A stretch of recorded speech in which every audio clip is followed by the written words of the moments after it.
If you're new to the world of computing, you might think that all computers are based on Intel processors and use a version of Windows to run all the software, but you'd be wrong. In 1984, Apple made using a computer that much easier, thanks to Windows, menus and a mouse. Ever since, the Macintosh range of people-friendly machines has been a favourite among designers, publishers and artists. But in the 90s, Intel-based computers got a similar friendly interface thanks to Windows 95. Ever since, Apple has struggled to stay profitable while owners have become nervous. Our customers need to know that Apple's going to be here 10 years from now. Well, we've spent the last 10 months working like crazy to try to do just that.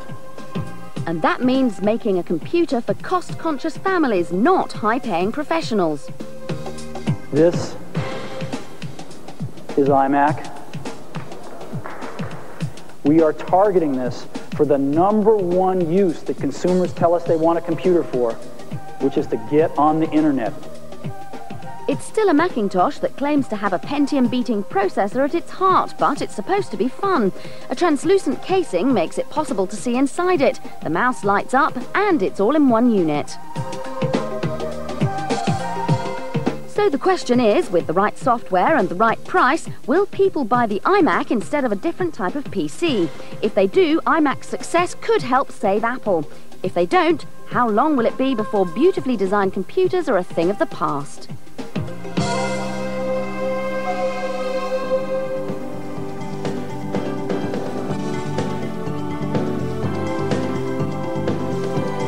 If furry balls, rackets and tight shorts are your thing, then you'll love Game, Net and Match, a tennis game that serves up a real treat for PC fans.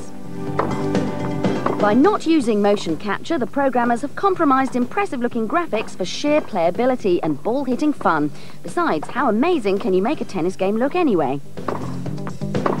Game, Net and Match has an array of customised features from the colour of your player's shirt to personalised playing skills, as well as offering a range of different court surfaces allowing you to display your best serve and volley technique. The game is simple and addictive, whether playing against a friend or over the internet. There's a selection of different views from which to play, but some are more awkward than others and will hinder any serious Grand Slam or tour ranking ambitions. The gameplay is fast and smooth, and the various shots are easy to reach and execute, either in singles or doubles mode. The players all have their own particular strengths, meaning the computer opposition is no walkover. PC owners have long been deprived of a good tennis game. With Game, Net and Match, all you'll need to really enjoy yourself are the strawberries and cream.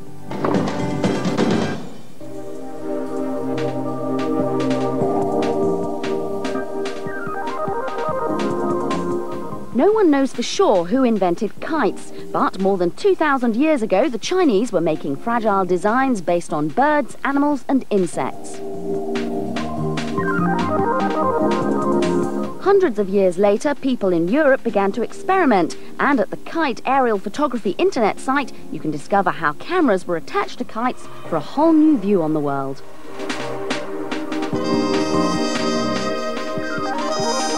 Today, fans are still taking pictures from kites, whether they're using faithful reproductions or one of the many complex designs that often appear at kite events. The results can be both fun and fascinating. Camera-carrying kites are just one of many types, and here at the Kite Shop, you're bound to find one that'll suit you. Some are for beginners, others are for the more dedicated. Organisations cover the globe, and if you ever thought you had to stand still to use a kite, then think again.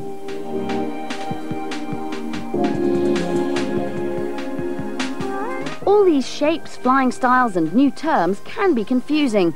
Finding somewhere that's flat and very windy is just the start.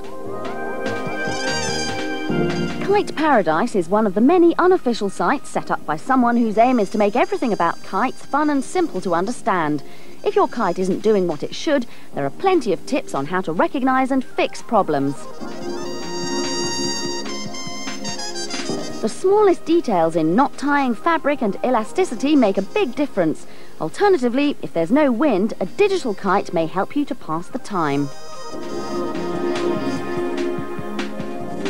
kite flying is a science, a hobby, and for many a serious sport. To enjoy it, you don't need to be rich, super fit, or super strong. You just need a bit of patience and the right kind of weather. The web can tell you everything you need to know about this ever-changing subject and the people who make it so much fun. It's one pastime that's bound to put a little lift in your life.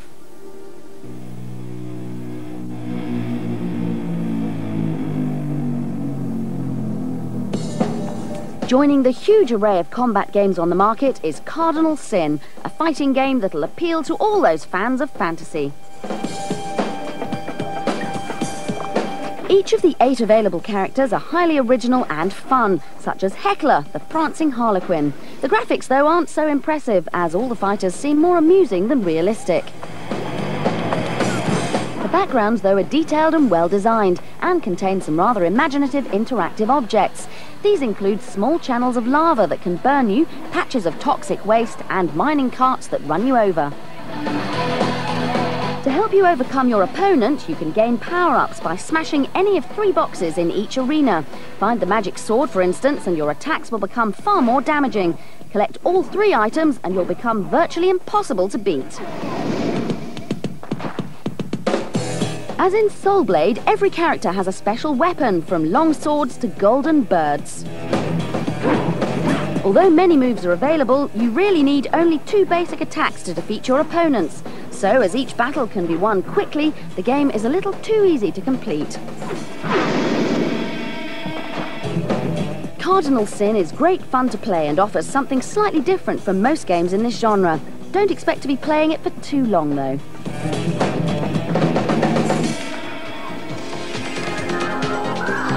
Another combat game arriving soon on the PlayStation is Dead or Alive, and although still in development, it already looks like a knockout.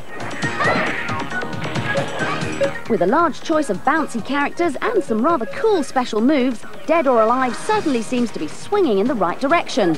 Like Tekken, no weapons are involved, so the fighting is very much a hands-on experience.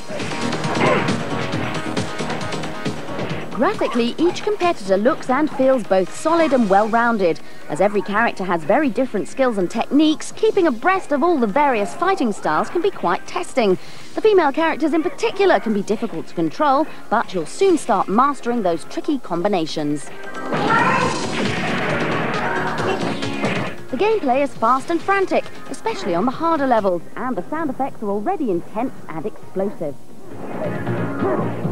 It won't challenge the likes of Tekken and Soul Blade, but Dead or Alive has many unique features and will certainly stick out from the ever-growing combat crowd.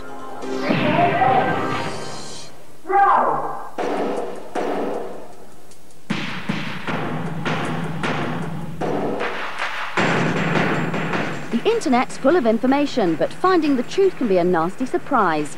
In Deep Impact, a TV reporter discovers that a comet is on a collision course with Earth. And it's really, really big. Put another way, this comet is larger than Mount Everest.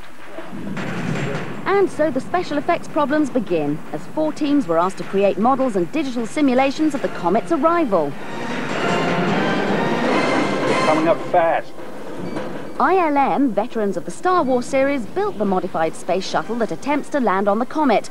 Computer-generated ice trails and rocks were required to pummel the ship as it approached the giant rock. Once on the comet, physical effects took over as the shuttle's crew needed to float over the surface while ferrying a cargo of nuclear weapons.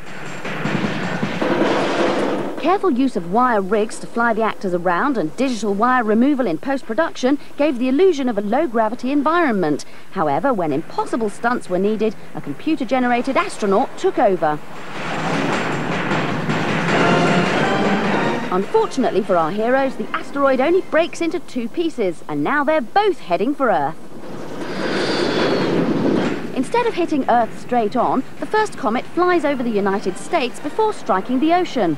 Here, the problem was creating a realistic fireball and smoke trail. Particle systems, computer code that copies the way things like clouds and water behave, was the answer. And particle systems played an even bigger part in the reason all these people are running away. Something hitting water very fast makes a very big wave.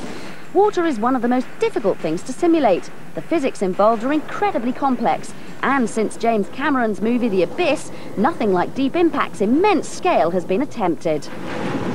Our tidal wave's about 1,200 feet high. It travels at about 600 miles per hour, and it's basically just going to sweep right through anything in its path, causing devastation. With digital copies of Manhattan's famous buildings, destroying them was far easier than with physical scale models.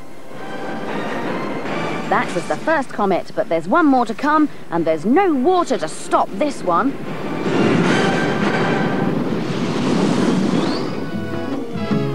Well, while everyone waits for disaster to strike the Earth, you can pass the time by entering our competition to win a PlayStation.